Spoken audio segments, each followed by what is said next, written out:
Ako si Sara Duterte.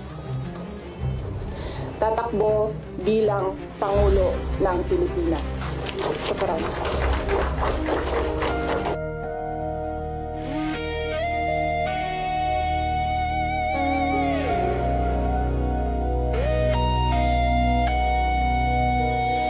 Sa gitna ng unos at dilim ng gabi, may tinig na buo, may pusong marikit. Sa yapak ng tapang di uurong kailanman, alay ang lakas para sa bayan.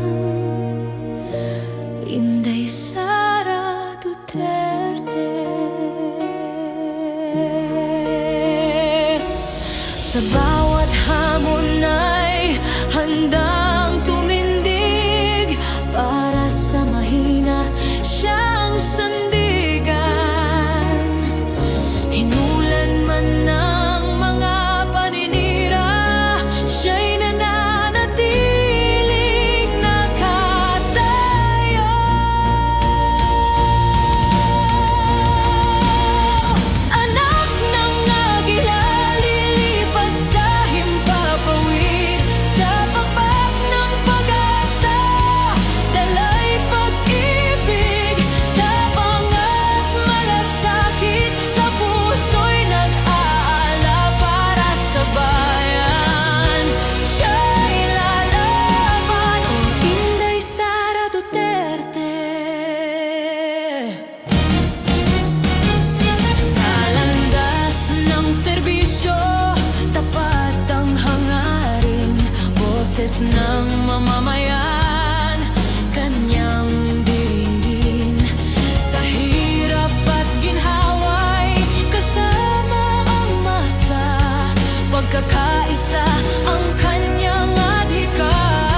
sa